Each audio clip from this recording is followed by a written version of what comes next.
18,000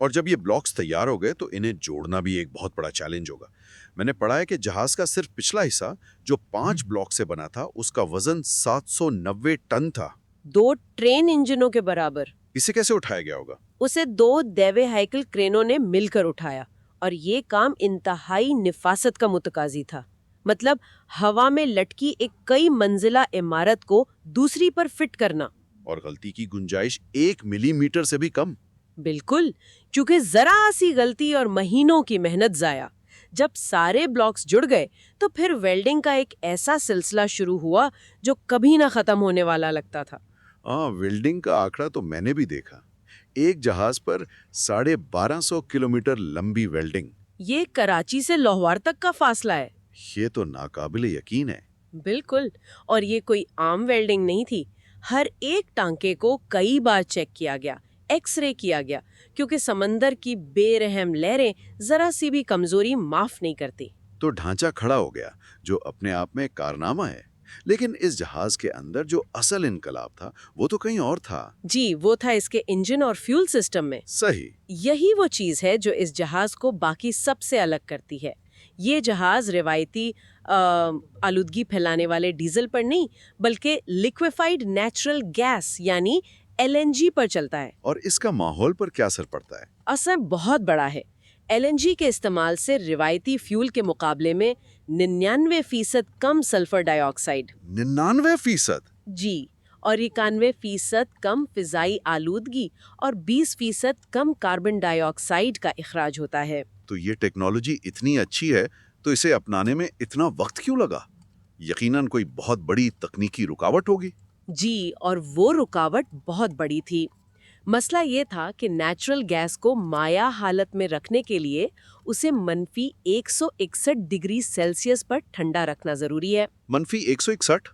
جی، اگر درجہ حرارت اس سے ذرا بھی اوپر جائے تو وہ فوراً واپس گیس بن کر پھیل جائے گی اور ایک بہت بڑا دھماکہ ہو سکتا ہے. یہ تو ایسا ہی ہوا جیسے جہاز کے اندر ایک دیو ہیکل تھرماس بنانا، اور وہ بھی 6 سوئمنگ پولز اتنا بڑا. بالکل یہی چیلنج تھا، اور اس سے نمٹنے کے لیے تاریخ کا سب سے بڑا LNG فیول ٹینک بنایا گیا جس میں 2 کروڑ لیٹر گیس سما سکتی ہے. اور اس ایک ٹینک کو بنانے میں 9 مہینے لگ گئے. جی، اس کی دیواروں پر انسولیشن کی کئی تہیں چڑھائی گئی تاکہ باہر کی گرمی اندر نہ آ سکے. لیکن اتنے بڑے ٹینک میں لیکس کا پتہ کیسے لگایا گیا ہوگا؟ ایک چھوٹی سی لیک بھی تباہی مچا سکتی ہے. اس کی یہ انجینئرز نے ایک بہت ہی سادہ مگر ذہانت بھرا طریقہ استعمال کیا. اچھا؟ انہوں نے ٹینک کے تمام جوڑوں پر صابن کا پانی لگایا اور پھر ایک ویکیوم پمپ سے اندر کی ہوا کھینچنا شروع کر دی. اگر جوڑ میں ذرا سی بھی لیک ہوتی تو باہر کی ہوا اندر جانے کی کوشش کرتی اور صابن کے پانی میں بلبلے بننے لگتے. واہ، کبھی کبھی سب سے بڑے مسائل کا حل سب سے آسان ہوتا ہے. بالکل. اور اس کے بعد انسولیشن کی آخری اور سب سے اہم تہ چڑھائی گئی. یہ 1.2 ملی میٹر پتلی لہراتی اسٹیل کی ایک خاص جھلی یعنی میمبرین تھی. اچھا، اس کا لہراتی ڈیزائن کیوں اہم تھا؟ کیونکہ جب کوئی چیز اتنی ٹھنڈی ہوتی ہے تو وہ سکڑتی ہے. یہ لہریں اس جھلی کو بغیر ٹوٹے سکڑنے اور پھیلنے کی صلاحیت دیتی ہیں. اور دلچسپ بات یہ ہے کہ یہی ٹیکنالوجی بین الاقوامی خلائی اسٹیشن میں بھی استعمال ہوتی ہے نا؟ جی بالکل. تو آپ کہہ رہی ہیں کہ اس جہاز کے فیول ٹینک میں اسپیس ایج ٹیکنالوجی استعمال ہوئی ہے. یہ تو کمال ہے. اچھا، تو اب ہمارے پاس یہ سپر کولڈ فیول بھی آ گیا، لیکن اسے استعمال کرنے کے لیے انجن بھی تو اتنا ہی خاص ہوگا. جی ہاں، یہ آج تک بنایا گیا دنیا کا سب سے بڑا نیچرل گیس سے چلنے والا انجن ہے. جیسا کہ میں نے شروع میں کہا، 20 میٹر اونچا، ایک 6 منزلہ عمارت جتنا. اور یہ اتنا بڑا ہے کہ دیکھ بھال کرنے والا عملہ باقاعدہ اس کے اندر گھوم پھر سکتا ہے. اس انجن کا دل اس کی کرینک شافٹ ہوتی ہے جو طاقت کو پروپیلر تک پہنچاتی ہے. وہ کتنی بڑی ہوگی؟ صرف اس کرینک شافٹ کا وزن 220 ٹن ہے. اسے شپ یارڈ میں لانے کے لیے کوئی عام ٹرک کام نہیں آ سکتا تھا. تو پھر؟ بلکہ ایک بہت بڑا ریموٹ سے چلنے والا پلیٹ فارم استعمال ہوا جس کے نیچے 140 پہیے لگے تھے. 140 پہیے؟ جی. یہ کرینک شافٹ 1 میٹر قطر والے 12 پسٹنوں کی طاقت کو اکٹھا کر کے جہاز کے پچھلے حصے میں لگے ایک دیو ہیکل پروپیلر تک پہنچاتی ہے. اور یہ پروپیلر بھی کوئی عام چیز نہیں ہوگی؟ بالکل نہیں. اسے ایک ہی ٹکڑے میں ڈھالا گیا ہے. یہ 92 ٹن وزنی ہے اور اس کی اونچائی 10 میٹر یعنی تقریباً 33 فٹ ہے۔ واہ، اور اسے انجن سے جوڑنے والی شافٹ کا سیدھا ہونا بہت ضروری ہوگا۔ انتہائی ضروری۔ اگر اس میں ایک بال برابر بھی خم ہو تو تیز رفتاری پر یہ ایسی شدید وائبریشن پیدا کرے گا کہ جہاز کو نقصان پہنچ سکتا ہے۔ تو اس کی فٹنگ کو کیسے یقینی بنایا گیا؟ اس کے لیے انجینئرز ایک خاص ٹیسٹ کرتے ہیں۔ وہ شافٹ پر ایک نیلے رنگ کی ڈائی لگاتے ہیں اور اسے پروپیلر میں فٹ کر کے گھماتے ہیں۔ اچھا، جب اسے باہر نکالا جاتا ہے تو ڈائی کے نشانات سے پتہ چلتا ہے کہ شافٹ کہاں کہاں ٹھیک طرح سے جڑی ہے اور کہاں خلا باقی ہے۔ اس کی بنیاد پر ملی میٹر کی درستگی کے ساتھ ایڈجسٹمنٹ کی جاتی ہے۔ تو ڈھانچہ کھڑا ہو گیا، انجن بھی لگ گیا، لیکن یہ سٹیل کا پہاڑ ابھی بھی سمندر کی بے رحم لہروں اور کھارے پانی کے لیے تیار نہیں تھا۔ بالکل، اسے ایک حفاظتی ڈھال کی ضرورت تھی۔ اور وہ ڈھال تھی پینٹ کی۔ جی، لیکن یہ کوئی عام پینٹ نہیں تھا۔ یہ ایک خاص قسم کا پینٹ تھا جو سمندری مخلوق کو جہاز سے چپکنے سے روکتا ہے اور سٹیل کو زنگ لگنے سے بچاتا ہے۔ کتنا پینٹ استعمال ہوا ہوگا؟ ایک جہاز پر تقریباً 10 لاکھ لیٹر پینٹ استعمال ہوا، اور جس رقبے پر یہ پینٹ کیا گیا وہ ویٹیکن سٹی کے رقبے سے بھی دگنا تھا۔ کمال ہے۔ آخر میں جہاز کا دماغ یعنی کمانڈ برج نصب کیا گیا، اور پھر 1.5 سال کی محنت کے بعد پہلا جہاز جوک ساتے سمندر میں اترنے کے لیے تقریباً تیار تھا۔ تقریباً تیار، کیونکہ اسے سمندر میں اتارنے سے پہلے 15 دن کی سخت ترین آزمائشوں سے گزرنا تھا، جنہیں سی ٹرائلز کہتے ہیں۔ صحیح۔ ان آزمائشوں میں ہر چیز کو اس کی آخری حد تک ٹیسٹ کیا جاتا ہے۔ انجن کی پوری رفتار، ایمرجنسی بریک، تیز موڑ، نیویگیشن سسٹم، سب کچھ۔ اور میں نے سنا ہے کہ اس کا لنگر یعنی اینکر ٹیسٹ بھی بہت دلچسپ تھا۔ ہاں، اس دیو ہیکل جہاز کے لنگر کی زنجیر کی صرف ایک کڑی کا وزن 300 کلو گرام ہے۔ ایک کڑی کا؟ جی، اور پوری زنجیر کا وزن 60 افریقی ہاتھیوں کے برابر ہے۔ اسے گہلے سمندر میں گرا کر اور پھر واپس کھینچ کر اس کی طاقت کو پرکھا گیا۔